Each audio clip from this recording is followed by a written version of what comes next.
High command ಸೂಚನೆ ಬಳಿಕ silent ಆಗಿದ್ದ ಬಿಜೆಪಿ ರೆಬೆಲ್ಸ್ ನಾಯಕರು ಮತ್ತೆ ಆಕ್ಟಿವ್ ಆಗಿದ್ದಾರೆ. ರೇಣುಕಾಚಾರ್ಯ ನೇತೃತ್ವದಲ್ಲಿ ಹಲವೆಡೆ ಲಿಂಗಾಯತ ಸಭೆ ನಡೆಸಲಾಗುತ್ತಿತ್ತು.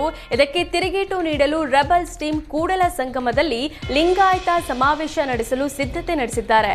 ಸಮಾವೇಶ ನಡೆಸುವ ಬಗ್ಗೆ ಬ್ಯಾಕ್ ಟು ಬ್ಯಾಕ್ ಮೀಟಿಂಗ್ ಮಾಡ್ತಿರುವ ಯತ್ನಾಳ್ ಟೀಮ್ ನಾಳೆ ಬೆಂಗಳೂರಿನ ಕುಮಾರ್ ಬಂಗಾರಪ್ಪ ನಿವಾಸದಲ್ಲಿ ಪೂರ್ವಭಾವಿ ಸಭೆ ನಡೆಸಲು ಮುಂದಾಗಿದೆ.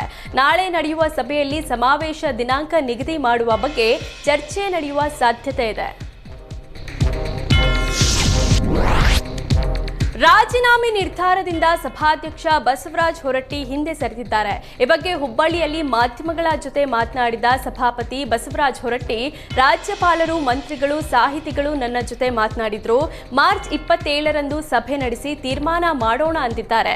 ಎಲ್ಲರೂ ಸಹ ನೀವು ರಾಜೀನಾಮೆ ಕೊಡಬೇಡಿ ಅಂದ್ರು.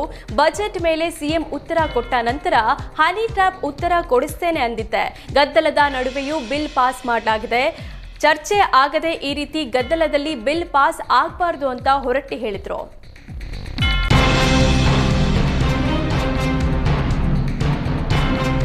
ರೀಲ್ಸ್ ಹುಚ್ಚಾಟದಿಂದ ಬಿಗ್ ಬಾಸ್ ಮಾಜಿ ಸ್ಪರ್ಧಿಗಳಿಗೆ ಮತ್ತೆ ಸಂಕಷ್ಟ ಶುರುವಾಗಿದೆ. ಮಚ್ಚು ಹಿಡಿದು ರೀಲ್ಸ್ ಮಾಡಿದ್ದ ರಜತ್ ಹಾಗೂ ವಿನಯ್ ಗೌಡರನ್ನ ಮತ್ತೆ ಬಸವೇಶ್ವರ ನಗರ ಪೊಲೀಸರು ಬಂಧಿಸಿದ್ದಾರೆ. ರೀಲ್ಸ್ನಲ್ಲಿ ಬಳಸಿದ್ದ ಮಚ್ಚನ್ನ ಮುಚ್ಚಿಟ್ಟಿದ್ದ ಆರೋಪದಡಿ ವಿಚಾರಣೆಗೆ ಹಾಜರಾಗಿದ್ದ ಇಬ್ಬರನ್ನ ಬಸವೇಶ್ವರ ನಗರ ಪೊಲೀಸರು ಅರೆಸ್ಟ್ ಮಾಡಿದ್ದಾರೆ.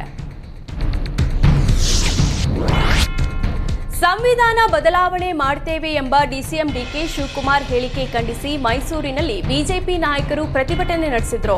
ಅಶೋಕಪುರಂ ಪೊಲೀಸ್ ಠಾಣೆ ಮುಂಭಾಗದಲ್ಲಿರುವ ಡಾಕ್ಟರ್ ಬಿಆರ್ ಅಂಬೇಡ್ಕರ್ ಪ್ರತಿಮೆ ಬಳಿ ಶಾಸಕ ಶ್ರೀವತ್ಸ ಸೇರಿದಂತೆ ಬಿಜೆಪಿ ಕಾರ್ಯಕರ್ತರು ಡಿಕೆಶಿ ವಿರುದ್ಧ ಘೋಷಣೆ ಕೂಗಿ ಆಕ್ರೋಶ ಹೊರಹಾಕಿದ್ರು.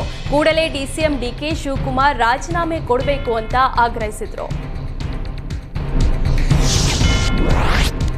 ಸಂವಿಧಾನ ಬದಲಾವಣೆ ಕುರಿತು ಡಿಕೆ ಶಿವಕುಮಾರ್ ಹೇಳಿಕೆ ಸಂಬಂಧ ಬಿಜೆಪಿ ನಾಯಕರು ರಣಕಹಳೆ ಮೊಳಗಿಸಿದ್ದಾರೆ. ಹುಬ್ಬಳ್ಳಿಯಲ್ಲಿ ಬಿಜೆಪಿ ಶಾಸಕ ಮಹೇಶ್ ತೆಂಗಿನಕಾಯಿ ನೇತೃತ್ವದಲ್ಲಿ ಡಿಕೆಶಿ ಹೇಳಿಕೆ ಖಂಡಿಸಿ ಬೃಹತ್ ಪ್ರತಿಭಟನೆ ನಡೆಸಲಾಯಿತು. ಡಿಸಿಎಂ ಡಿಕೆ ಶಿವಕುಮಾರ್ ಭಾವಚಿತ್ರಕ್ಕೆ ಚಪ್ಪಲಿಯಿಂದ ಹೊಡೆದು ಬಾಯಿ ಬಡ್ಕೊಂಡು ಬಿಜೆಪಿ ಕಾರ್ಯಕರ್ತರು ಆಕ್ರೋಶ ಹೊರಹಾಕಿದ್ರು. ಸಂವಿಧಾನ ವಿರೋಧಿ ಕಾಂಗ್ರೆಸ್ ಸರ್ಕಾರಕ್ಕೆ ಧಿಕ್ಕಾರ ಕೂಗಿ ಕಿಡಿಕಾರಿದ್ರು.